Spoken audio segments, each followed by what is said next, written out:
Hello student, how are you all doing? I hope all of you are doing well.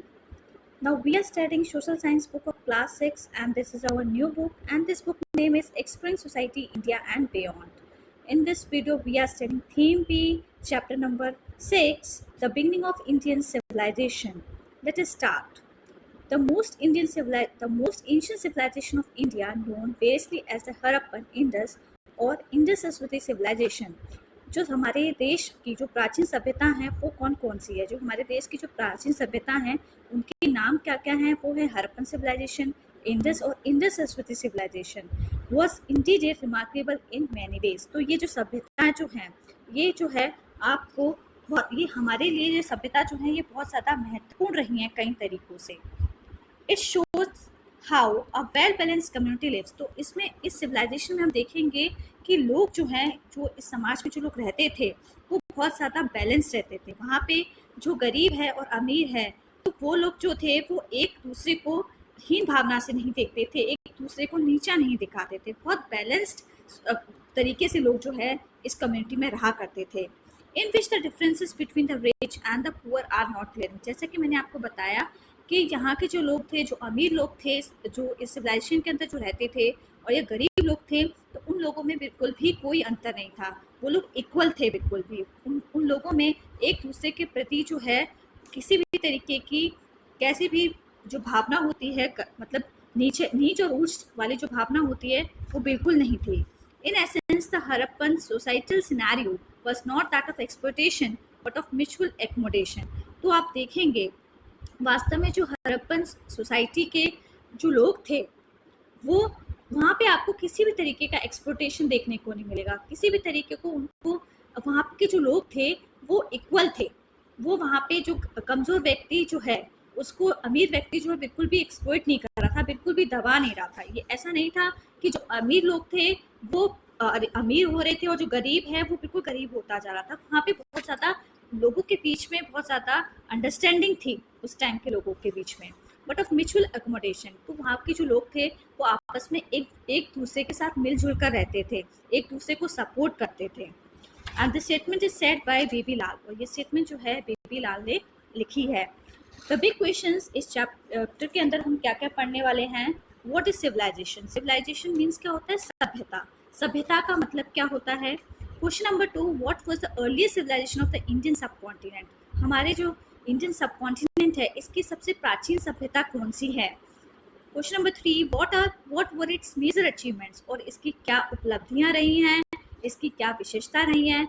इन सारे questions के जो जवाब हैं वो हम इस चैप्टर के अंदर पढ़ने वाले हैं.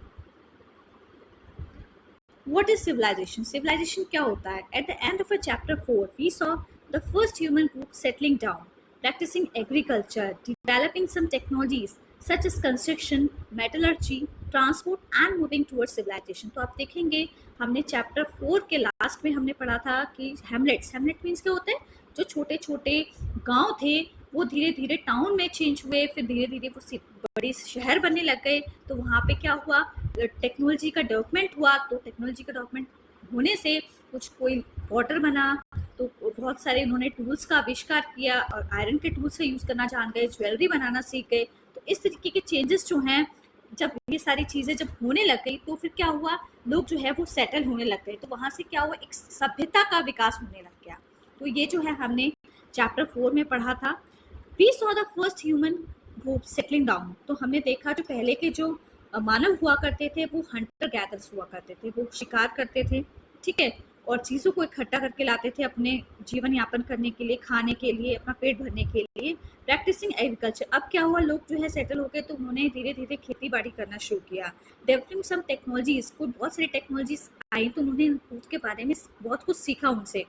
सच एज कंस्ट्रक्शन, घर बनाना सीखा, बिल्डिंग्स बनानी सीखी. मेटलर्जी जो है इसके बारे में जाना. मेटलर्जी क्या होता है? Includes the techniques of extracting metals from natures. एक टेक्निक्स जिसके जरिए किस तरीके से जो है धरती के अंदर से या नेचर से जो हमें मेटल मिल रहा है उसको किस तरीके से हमें प्यूरिफाइंग करना है, उसको किस तरीके से मेल्ट करना है, ठीक है, और उससे फिर पूरा उसका एक्सट्रैक्ट कैसे निकालना है और उसकी मेटल्स की उसके गुण क्या है, उसमें उसकी जो पूरी प्रॉपर्टीज़ है तो उसके बारे में हमने पूरी स्टडी की. उसको हम कहते हैं मेटलर्जी.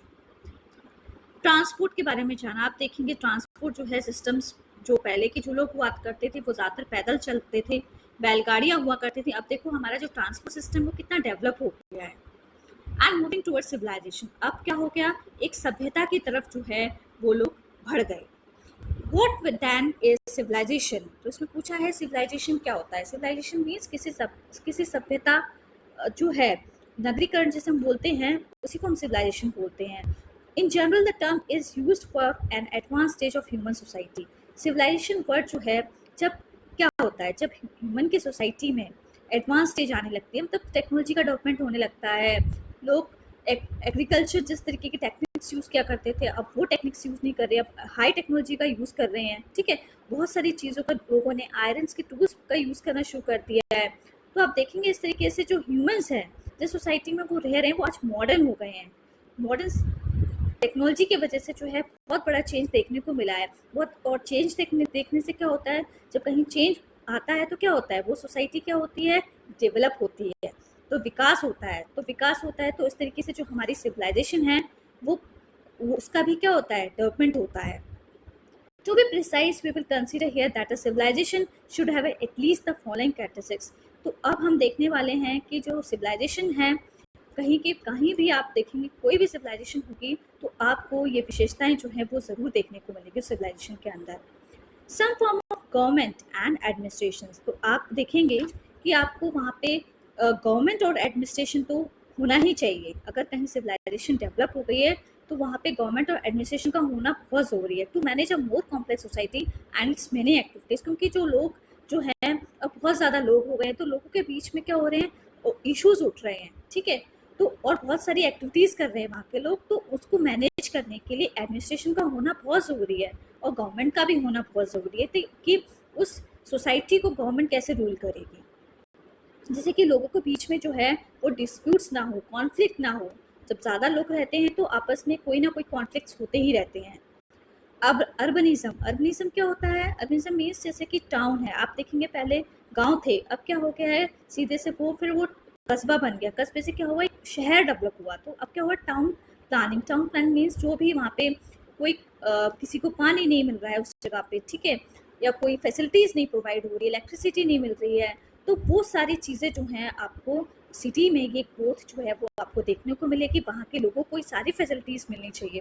इससे क्या होता है, पूरा जो सिटी है वो डेवलप करती है, which generally includes water management and drainage system. तो इसमें पता है कि कौन कौन सी चीज़ें जो हैं वो प्रॉपर लोगों को मिलनी चाहिए। पानी जो है लोगों को घर तक पहुँचना चाहिए। आप देखेंगे गाँव में तो वाटर मैनेजमेंट का पूरा जो क्राइटेरिया है वो आपको सही से देखने को नहीं मिलेगा। कहीं कहीं तो आज भी आप चले जाएंगे गाँव में, वहाँ पे लोग बहुत दूर दूर से पानी लाते हैं, पानी की इतनी सुविधाएं नहीं है। लेकिन शहरों में जो है वाटर मैनेजमेंट जो है वो प्रॉपर होता है। एंड ड्रेनेज सिस्टम, आपके घर का जो वेस्ट वाटर है उसके लिए प्रॉपर नाली होनी चाहिए, वो नाली से वो पानी किस जगह पे जाके इकट्ठा होगा। तो ये पूरा जो ड्रेनेज सिस्टम है, ये सारी फैसिलिटीज़ जो हैं वो आपको शहरों में देखने को मिलेगी। इसी को हम कहते हैं अर्बनाइजेशन। इलेक्ट्रिसिटी प्रोवाइड होनी चाहिए जो वहाँ लोग जो रह रहे हैं, तो इससे क्या होता है, एक सिटी डेवलप करती है, उसकी ग्रोथ होती है शहर की। ए वैरायटी ऑफ क्राफ्ट्स, तो आप देखेंगे किसी भी जगह की जो सिविलाइजेशन होती है, सभ्यता जो होती है, तो वहाँ पे आप अलग अलग प्रकार के क्राफ्ट्स भी देखने को मिलेंगे, including the management of raw material such as stone और metal and the production of finished goods such as ornaments and tools. तो आप देखेंगे जो रॉ मटेरियल्स होता था, तो कच्चा जो माल होता है जो हमें नेचर से मिलता है, तो उसको हम लोग क्या करते हैं, फिनिश गुड में कन्वर्ट कर देते हैं। तो आप देखेंगे पहले क्या था, लोग जो थे वो स्टोन्स के टूल यूज़ क्या करते थे। अब क्या है, अब आयरन का यूज़, जब हमें आयरन जब डिस्कवर हुआ तो हमने आयरन से टूल बनाने शुरू किए, तो हम आयरन के टूल्स को यूज़ करते हैं अपने एग्रीकल्चर में। ओके, तो इस तरीके से जो है हमने रॉ मटेरियल से फिनिश गुड्स बनाना शुरू किया। अब जैसे कि ऑर्नामेंट्स है, ऑर्नामेंट्स गोल्ड है, गोल्ड हमें नेचर से मिला, फिर उसको हमने पूरा उसका एक्सट्रैक्ट किया उसको, और फिर उसको टर्न किया ज्वेलरी में। ओके, तो इस तरीके से जो है हमें वैरायटी ऑफ क्राफ्ट जो हैं वो जो टाउन्स होते हैं, सॉरी जो सिटीज़ होती हैं, वहाँ पे देखने को मिलते हैं। ट्रेड, तो एक जो पूरी जो सिविलाइजेशन होती है तो उसमें ये सारी विशेषताएं होनी चाहिए। Trade means both internal with in a city और अ रीजन। जो ट्रेड मीन्स होता है व्यापार, तो जो व्यापार होगा वो इंटरनल भी होना चाहिए। इंटरनल मीन्स उसी शहर के अंदर भी जो चीज़ें हम बना रहे हैं वो दूसरी एरिया में भी पहुंचनी चाहिए, ठीक है। एंड एक्सटर्नल भी होना चाहिए। एक्सटर्नल मीन्स, एक्सटर्नल का मतलब होता है कि जो आपने चीज़ें जो आपके एरिया में हैं, जैसे कि फिरोजाबाद में आप देखेंगे वो ग्लास की इंडस्ट्रीज़ है, तो वहाँ से सप्लाई होके वो किसी भी पूरे वर्ल्ड के अंदर किसी भी पार्ट में हम उसको क्या है वो सप्लाई कर सकते हैं। इसको हम बोलते हैं external trade, to exchange all sorts of goods. तो इस तरीके से जो है ट्रेड जो है वो दोनों ही तरीके का होना चाहिए सिविलाइजेशन के अंदर। इंटरनल भी होना चाहिए और एक्सटर्नल भी होना चाहिए। इंटरनल मीन्स होता है विद इन अ सिटी, एक उसी पर्टिकुलर एरिया के अंदर आप क्या कर रहे हो, अपने गुड्स को भेज रहे हो, ठीक है। और एक्सटर्नल मीन्स क्या होता है कि जो आपका गुड्स है वो दूसरी कंट्री के अंदर भी जा रहा है, ठीक है। आप वहाँ से भी इंपोर्ट भी कर रहे हो और एक्सपोर्ट भी कर रहे हो। इंपोर्ट मीन्स होता है कि आप क्या कर रहे हो, वहाँ की चीज़ों को यूज़ कर रहे हो। एक्सपोर्ट मीन्स क्या होता है, आपके यहाँ जो चीज़ बन रही है उसको आप दूसरी कंट्री में भेज रहे हो। Some form of writing, writing means कि लोगों को लिखना भी आना चाहिए। नीड टू कीप रिकॉर्ड्स, कोई भी इवेंट्स हो रहे हैं तो उसके पूरे हमारे पास रिकॉर्ड्स होने चाहिए। एंड टू कम्युनिकेट, और लोग जो हैं वो अपनी अगर लोग जो हैं वो अपनी फीलिंग्स को जो है वो लिखे भी एक्सप्रेस कर सकते हैं, ठीक है। तो ये चीज़ें जो है फॉर्म ऑफ राइटिंग में आती हैं। Cultural ideas about life and the world express through art, architecture, literature, oral traditions और सोशल कस्टम्स। आप देखेंगे सबके अपने अपने रीति रिवाज होते हैं, ठीक, कस्टम्स होते हैं, ट्रेडिशंस होते हैं लाइफ से रिलेटेड। तो आप ये सारी चीज़ें जो हैं वो आपको किस में देखने को मिलेंगी, आर्ट में देखने को मिलेंगी, कला में। आर्किटेक्चर क्या होता है, जो बिल्डिंग्स वगैरह बनाते हैं उसमें जो भी वो कलाकृतियाँ दिखाते हैं, किस तरीके से बिल्डिंग्स जो है वो उसको बनाना है, तो पूरा जो उसका पूरा आर्किटेक्ट करने का जो काम होता है वो आर्किटेक्चर ही करता है। लिटरेचर, लिटरेचर मीन्स आप कुछ भी साहित्यकार लिख सकते हैं, ठीक है। उससे हमें वो आपकी जो साहित्य है उससे हमें ये पता चलता है कि हमारे क्या कल्चर्स हैं, हमारे क्या रिचुअल्स हैं, ठीक है, हमारे क्या ट्रेडिशंस हैं। तो ये सारी चीज़ें जो हैं हमें लिटरेचर में भी मिलती हैं। ओरल ट्रेडिशंस मीन्स जो हमारे रीति रिवाज हैं वो हम जो हमारे पूर्वज होते थे वो हमें बताते हैं, हमारे ये ट्रेडिशंस हुआ करते थे, ऐसा कोई भी जब फेस्टिवल हुआ होता था तो फिर हम ऐसा करते थे। तो ये चीज़ हम सुन के भी क्या कर रहे हैं, एक जनरेशन से दूसरी जनरेशन में क्या कर रहे हैं, पास ऑन कर रहे हैं। सोशल कस्टम्स, तो सामाजिक रीति रिवाज भी होते हैं। तो ये सारी चीज़ें जो हैं वो एक सभ्यता की विशेषताएं हैं। ए प्रोडक्टिव एग्रीकल्चर, प्रोडक्टिव एग्रीकल्चर का मतलब होता है कि एग्रीकल्चर इतना होना चाहिए कि वो जो पर्टिकुलर एरिया में जो लोग रह रहे हैं उन्हीं को ही फूड प्रोवाइड नहीं होना चाहिए, और भी जो लोग रह रहे हैं दुनिया के अंदर आप उनको भी सप्लाई कर सको, ओके। तो उसको हम कहते हैं productive agriculture. Enough to feed not just the villages, सिर्फ आपको आप अपने ही गांव में के लोगों की डिमांड पूरी ना कर पाए बल्कि और भी जो शहर जो हैं उनकी भी डिमांड को भी आप पूरा करें, इतना प्रोडक्शन आप किसी भी क्रॉप्स का करें। Think about it, which of the above characteristics do you think is the most fundamental, आपको बताना है कौन सी विशेषताएं जो हैं जो ज़्यादा मौलिक हैं इसमें से। That is a characteristics essential to the development of all others, तो ये विशेषताएं जो हैं वो लोगों के विकास के लिए बहुत ज़रूरी हैं दूसरों के लिए। तो ये सेम चीज़ जो है इसका यही आंसर है जो अभी हमने पढ़ा, ठीक है। उसमें गवर्नमेंट एडमिनिस्ट्रेशन भी होना चाहिए, ऑर्गेनाइजेशन भी होना चाहिए, ट्रेड भी होना चाहिए, और कल्चरल आइडियाज़ भी होने चाहिए, और एक प्रोडक्टिव एग्रीकल्चर होना चाहिए, जिससे कि जो वहाँ के जो लोग रह रहे हैं उनकी ही डिमांड ना पूरी हो, जो लोग शहर में रह रहे हैं उनकी भी डिमांड पूरी हो। तो इस स्केल पे जो इतने मतलब लार्ज स्केल पे जो है एग्रीकल्चर का प्रोडक्शन होना चाहिए।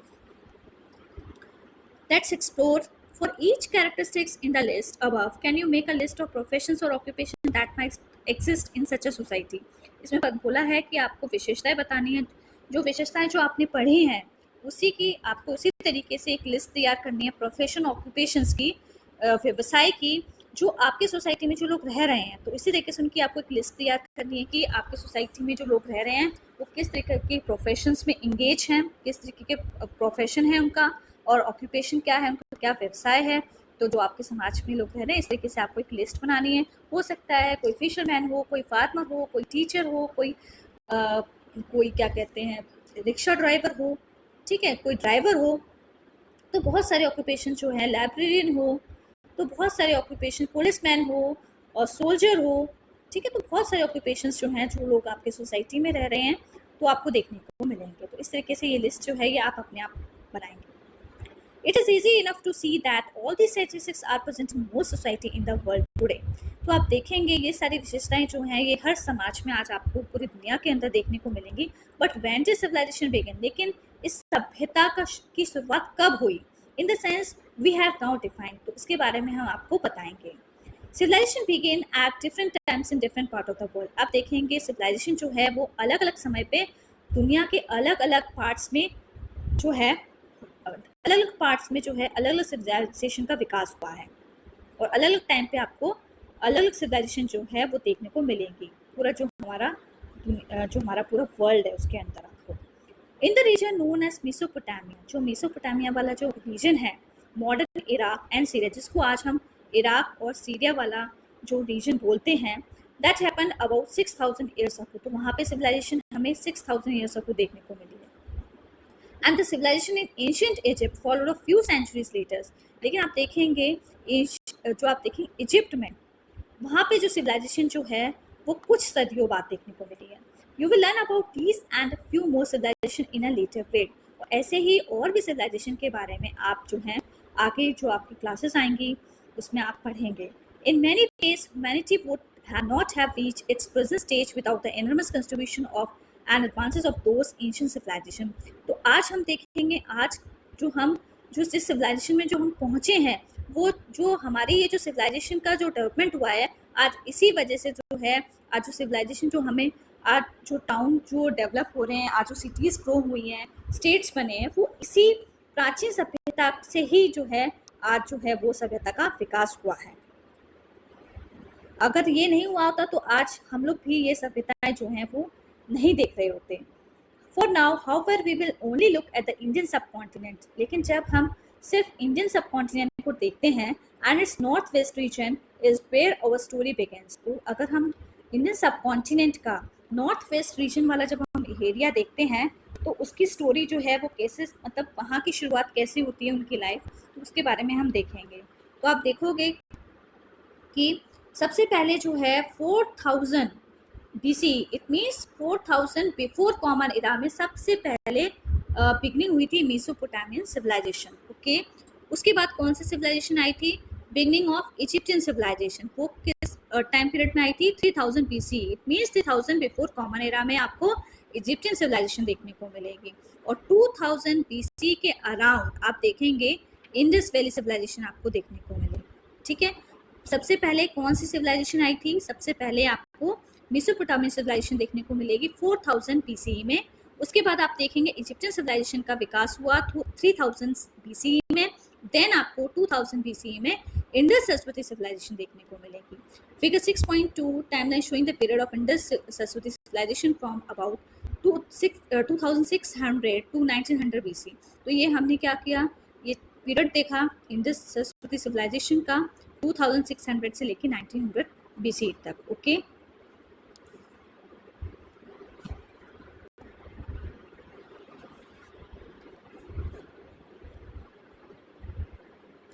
from village to city, the vast plains of the Punjab today divided between India and Pakistan and Sindh now in Pakistan are watered by the Indus River and its tributaries। तो आप देखेंगे जो आज जो पंजाब है, जो प्लेन एरिया, जो पंजाब है वो हमारा प्लेन एरिया है। तो आज पंजाब इंडिया के अंदर भी है, लेकिन इसका जो थोड़ा सा जो पार्ट है वो पाकिस्तान में भी चला गया है। तो पंजाब जो है 2 कंट्रीज में डिवाइड हुआ था, वो इंडिया में भी डिवाइड है और पाकिस्तान में भी है। इट मीन्स पंजाब वाला एरिया जो है आपको इंडिया के अंदर भी देखने को मिलेगा और पाकिस्तान रीजन में भी, पाकिस्तान कंट्री के अंदर भी आपको जो है पंजाब का एरिया देखने को मिलेगा। एंड सिंध जो है ये आपको पाकिस्तान में देखने को मिलेगा। तो इसके ये जो एरिया जो है ये इसके आसपास आपको इंडस रिवर दिखाई देगी। तो इंडस रिवर जो है उसकी बहुत सारी ट्रिब्यूटरीज हैं। तो जो इंडस रिवर जो है जब उसकी बहुत सारी ट्रिब्यूटरीज हैं तो वो वाला एरिया जो है बहुत ज़्यादा फर्टाइल है। तो मैं आपको बता देती हूँ सबसे पहले कि ट्रिब्यूटरीज क्या होता है। A river that flows into a larger river और lake, for instance the Yamuna is the tributary of the Ganga. जब बहुत छोटी छोटी नदियाँ जब एक बड़ी नदी में आके मिलती हैं तो उसको हम कहते हैं ट्रिब्यूटरीज। जैसे कि यमुना जो है वो ट्रिब्यूटरी किसकी है? गंगा नदी की। तो आप देखेंगे जो नदियों के पास वाला जो एरिया होता है वो बहुत ज़्यादा फर्टाइल होता है। फर्टाइल मीन्स उपजाऊ। This made those plains fertile and therefore favourable to agriculture. तो इसी वजह से ये एरिया जो है एग्रीकल्चर के लिए बहुत ज़्यादा उपजाऊ होता है। A little further east, a few millenniums ago, another river, the Saraswati, used to flow from the foothills of the Himalayas. आप देखेंगे कुछ समय बाद, आप लाखों साल बाद आप देखेंगे एक और नदी हमने देखी जिसका नाम है सरस्वती नदी। तो ये नदी जो है बहती हुई हिमालय से बहती हुई को क्रॉस करती है हरियाणा को, पंजाब को और पार्ट्स ऑफ राजस्थान से गुजरती हुई जाती है एंड गुजरात। तो सरस्वती नदी जो है वो कहाँ से बहती हुई जा रही है? हिमालय से निकलती है और हरियाणा वाले पार्ट से भी होके गुजरती है, पंजाब से, parts of Rajasthan and Gujarat. See figure 6.3। तो इसको आप फिगर 6.3 में देख सकते हैं। इसको मैं आपको दिखा देती हूँ फिगर 6.3 में।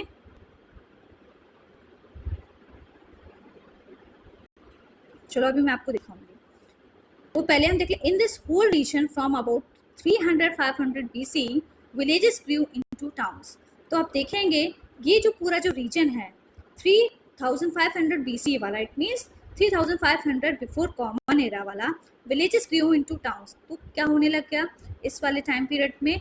जो छोटे छोटे जो गांव थे वो छोटे छोटे शहर बनने लग गए, ठीक है। एंड विद इंक्रीजिंग ट्रेड, और ट्रेड जो है, व्यापार जो है वो बढ़ता गया इन गांव से शहरों तक, छोटे छोटे शहरों तक। एंड अदर एक्सचेंजेस, तो लोग जो क्या करते थे वो अपनी उनकी जिस एरिया में जो चीज़ हुआ करती थी उसको वो लोग दूसरे टाउन्स में दिया करते थे और दूसरे लोग को दिया करते थे, और जो उनके यहाँ नहीं होती थे वो वहाँ से लिया करते थे। इस तरीके से ट्रेड और एक्सचेंजेस आपको देखने को मिलेंगे। Those towns further grew into cities. फिर क्या हुआ, धीरे धीरे जो ये टाउन्स जो हैं वो शहर बनने लग गए, बड़े शहर बनने लग गए। This transition happen around 2600 BC। तो ये ट्रांजिशन जो है, ये चेंज जो है वो हमें 2600 BC के अराउंड देखने को मिलता है। 2600 बिफोर कॉमन एरा। क्या हुआ, ये रीजन जो थे वो छोटे छोटे गांव थे, तो लोगों का ट्रेड और बहुत सारे लोगों ने एक्सचेंजेस किए, कुछ शहर से उनको चीज़ें मिली, ठीक है, उनके गांव में आई। तो इस तरीके से क्या हुआ, वो धीरे धीरे छोटे शहर बने। फिर एक दिन क्या हुआ, एक बहुत बड़े शहर बन गया। Archaeologist gave this civilization several names. तो आर्कियोलॉजिस्ट जो हैं उन्होंने इस सिविलाइजेशन को कई नाम दिए हैं, जैसे कि इंडस नाम से बताया उन्होंने इस सिविलाइजेशन को, हड़प्पन नाम दिया है, इंडस सरस्वती नाम दिया है, और सिंधु सरस्वती सिविलाइजेशन बताया है। किसने? आर्कियोलॉजिस्ट ने। We will use all these terms, और ये सारे टर्म्स जो है हम यूज करते हैं। Its inhabitants are called Harappans, और इन टर्म्स का तो हम यूज करते हैं, लेकिन आप देखेंगे जो लोग इस एरिया में रह रहे हैं उनको हम कहते हैं हड़प्पन्स, ठीक है। It is one of the oldest civilization in the world, और ये सबसे प्राचीन सिविलाइजेशन जो है, वो सभ्यता जो है वो आपको पूरी दुनिया में देखने को मिलेगी। अगर आपसे कोई पूछे कि सबसे ओल्डेस्ट सिविलाइजेशन क्या है, कौन सी है वर्ल्ड के अंदर, दैट इज हड़प्पन सिविलाइजेशन। और उसके कई नाम हैं, इंडस सरस्वती भी बोलते हैं उसको, और सिंधु सरस्वती भी बोलते हैं, और इंडस भी बोलते हैं। डोंट मिस आउट, ये एक इंपॉर्टेंट इन्फॉर्मेशन है, इसको हम देख लेते हैं। Why are the inhabitants of this civilization called Harappans? जो लोग यहाँ रह रहे हैं, इस सभ्यता के लोगों को हड़प्पन्स क्यों बोला गया है आज? That is simply because the city of Harappa today in Pakistan, Punjab. तो ऐसा इसलिए बोला गया कि जो शहर जो है, हड़प्पा वाला जो शहर है, वो आज पाकिस्तान वाले एरिया में आता है, ठीक है। मतलब ये जो हमारी कंट्री, जो पाकिस्तान कंट्री है, उसका ये पंजाब वाला पार्ट है। हड़प्पा जो है ये शहर पंजाब जो पाकिस्तान के अंदर है उस वाले रीजन में आता है। Was the first of the civilisation to be exhibited. ये सबसे पहली सभ्यता है जिसका पता लगाया गया way back in 1921 over a century ago. 20 से 21 जो है, 1920 से 1921 जो है, इस टाइम पीरियड में जो है इस सभ्यता के बारे में पता लगाया गया। This development is also called the first urbanization of India. और ये जो सभ्यता जो है, इस सभ्यता का जो विकास है, विकास जो हुआ है, तो इसको ये भी एक और नाम दिया गया है, इसको बोला जाता है पहला जो शहरीकरण जो हुआ है भारत का, वो इस सभ्यता को ही बोला गया है, ठीक है। दैट इज हड़प्पन सिविलाइजेशन और इंडस सरस्वती और सिंधु सरस्वती सिविलाइजेशन। फिगर 6.3 देखेंगे हम लोग। Figure 6.3, map of some of the main settlements of Indus Saraswati civilization. तो इसमें आपको कुछ सेटलमेंट्स जो हैं वो देखने को मिलेंगे। इंडस सरस्वती सिविलाइजेशन के आसपास जो लोग रह रहे हैं तो उनके सेटलमेंट्स देखने को मिलेंगे आपको, कौन कौन से शहर हैं। Notice the natural boundaries form by the mountain ranges in brown colour. तो आप देखेंगे जो यहाँ की जो माउंटेन रेंजेस जो हैं वो आपको ब्राउन कलर में दिखाई देंगे। तो ये आप देखेंगे, ये रेंजेस जो हैं यहाँ पे शो की गई हैं। ओके, तो ये रेंजेस आपको शो की गई हैं, तो ये आपको यहाँ पे देखने को मिलेंगी। तो फर्स्ट है यहाँ पे ब्राउन कलर से हम देख लेते हैं क्या कौन कौन से यहाँ पे सेटलमेंट्स हैं। तो फर्स्ट जो सेटलमेंट है वो मैं आपको बता देती हूँ वो कौन सा है। वो आप देखेंगे ये है हरप्पन, ठीक है, फिर कालीबंगा, ओके, राखीगढ़ी और गनेरी वाला। तो बहुत सारी सिविलाइजेशन जो है वो आपको, मोहिंजोदारो, ठीक है, बहुत सारी सिविलाइजेशन जो है वो सेटलमेंट्स जो हैं लोगों के वो आपको देखने को मिलेंगे, धोलावीरा। ओके, तो ये सारी सिविलाइजेशन जो है ये आपको देखने को मिलेंगे, जिसके बारे में हम आगे पढ़ेंगे। ओके, तो आप देखेंगे जो ये क्या है हमारा, ये बहुत सारे हमारे मेन सेटलमेंट्स हैं जो कि हमारे इंडस सरस्वती सिविलाइजेशन के आसपास है।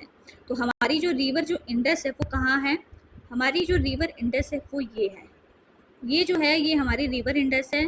और रिवर झेलम हो गया, रिवर चेनाब हो गया, रिवर रावी हो गया। तो ये सारी क्या है, ये इंडस जो नदी है उसकी ट्रिब्यूटरीज हैं, और इसी के आसपास जो है आपको ये सेटलमेंट्स देखने को मिलेंगे। इसी वजह से इसका नाम क्या पड़ा है, Indus Saraswati civilization. Let's explore some of the important cities of the civilization are mark in the map. बहुत सारी सिविलाइजेशन जो है इन शहरों की वो मैप में मार्क करके दिखाएंगे, जैसे कि मैंने आपको बताया अभी कौन कौन सी सिविलाइजेशन है। Figure 6.3 as a class activity can you try to match these. तो आपको क्या करना है, ये एक एक्टिविटी करनी है अपनी क्लास में, और फिर आपको इसको मैच भी करना है। आपको सिटीज़ दी गई हैं और आपको मॉडर्न स्टेट दिया गया है, उसके साथ आपको क्या करना है, ये एक्टिविटी करनी है। इसको हम देख लेते हैं। हरप्पन सिटी दी गई है, ठीक है, हरप्पन जो सिटी है उसमें कौन कौन से जो एरियाज़ हैं उनके बारे में बताया, वो कहाँ पे हैं, ठीक है, इनको हरप्पन सिटी का नाम दिया गया है। मॉडर्न स्टेट रीजन आपको बताना है कि जो ये नाम दिए गए हैं सिटी के और ये कौन सी स्टेट के अंदर है। तो आपको फर्स्ट आपको बताना है कि जो धोलावीरा है वो कहाँ पे है। तो मैं आपको बताती हूँ, धोलावीरा वाला जो पार्ट है वो आपको गुजरात में देखने को मिलेगा। ओके, ऐसे ही हरप्पा, हरप्पा कहाँ का, हरप्पा किस एरिया का, किस स्टेट में है, दैट इज इन पंजाब। तो ये मैं आपको मैचिंग करके भी दिखा देती हूँ। तो हमारा जो धोलावीरा है वो गुजरात से मैच करता है, हरप्पा जो है वो पंजाब से मैच करता है, और जो कालीबंगा है, बंगन है, ये राजस्थान से मैच करता है, और राखीगढ़ी आपको हरियाणा में मिलेगा, और मोहिंजोदारो आपको सिंध में मिलेगा। ओके, अब हम सरस्वती नदी के बारे में पढ़ने वाले हैं। द सरस्वती नदी, the map figure 6.3 on page 89। तो फिगर 6.3 जो है अभी हमने देखा पेज 89 का, शोज द इंडस और सिंधु। मैंने आपको बताया इंडस रिवर कहाँ है, ठीक है, ये है इंडस रिवर, मैंने आपको बताया, और एंड इट्स 5 मेन ट्रिब्यूटरीज, और मैंने इसकी ट्रिब्यूटरीज भी आपको बताई। कौन कौन सी इसकी ट्रिब्यूटरीज हैं इंडस रिवर की, रिवर झेलम हो गया, रिवर चेनाब हो गया, रिवर रवि हो गई, रिवर सतलज हो गई, ठीक है। तो ये 5 ट्रिब्यूटरीज जो हैं वो आपको इंडस नदी की बताई गई हैं। Important cities grew along those rivers. तो आप देखेंगे जो शहर जो हैं वो इन नदियों के आसपास ही जो हैं वो सेटलमेंट्स जो हैं वो आपको देखने को मिलेंगे। इन नदियों के आसपास ही आपको जो है शहर देखने को मिलेंगे। कौन कौन से शहर हैं वो, such as Mohenjodaro and Harappa. तो ये शहर जो है ये आपको इंडस नदी और उसके ट्रिब्यूटरीज के आसपास देखने को मिलेंगे। But there are also many sites along the Saraswati river. लेकिन आप देखेंगे सरस्वती जो नदी है उसके पास भी बहुत सारी आपको साइट्स देखने को मिलेंगी, which today goes by the name of Ghaggar, जो जिसको आज हम घग्गर नाम से जानते हैं इंडिया के अंदर, हकरा एंड हकरा इन पाकिस्तान। और जो हकरा जो है ये पाकिस्तान वाले जो एरिया है वहाँ पे आपको देखने को मिलेगी ये वाली sites. Hence the name Ghaggar Hakra river. तो ये घग्गर हकरा रिवर से इसको बताया गया है। This river is now seasonal, और ये नदी जो है ये सीजनल होती है। सीजनल मीन्स जब मौसम होता है उसके अनुसार जो इसमें पानी होता है, because it flows only during the rainy season. इसमें सीजनल क्यों होती है, क्योंकि ये नदी जो है घग्गर और हकरा रिवर वाली जो नदी है ये तभी बहती है जब रेनी सीजन होता है, जब बारिश का मौसम होता है, जब बारिश होती है तभी इस नदी में आपको पानी देखने को मिलेगा। The Saraswati river is first mention in the Rigveda, और सबसे पहले जो सरस्वती नदी जो है इसके बारे में सबसे पहले जो ऋग्वेदा में बताया गया है, आप ऋग्वेद जो है हमारे उसमें इसके बारे में आप पढ़ोगे। N ancient collection of prayers, जिस ऋग्वेदा में क्या है, मंत्र हैं, प्रेयर्स हैं, जो हमारे पुराने समय के मंत्र और प्रार्थनाएं जो हैं वो ऋग्वेदा में आपको देखने को मिलेंगी, which will be read about in chapter 7, जिसके बारे में हम चैप्टर 7 में पढ़ेंगे। In this text Saraswati is worship, और आप देखेंगे ऋग्वेदा का जो टेक्स्ट है उसमें आप देखेंगे सरस्वती जो नदी है उसको देवी माना गया है, and river flowing from the mountain to the sea, और ये नदी जो है पहाड़ से लेकर समुद्र तक बहती हुई जाती है। Later texts describe the river as drying up and eventually disappearing, और जो बाद वाले जो टेक्स्ट आए हैं उसमें ये बताया गया ये नदी जो है बिल्कुल सूख गई है एंड इवेंचुअली डिसअपियरिंग, अब तो इसमें बिल्कुल भी पानी ही नहीं रहा है और कहीं लुप्त हो गई है। So please like and subscribe my channel. Thank you.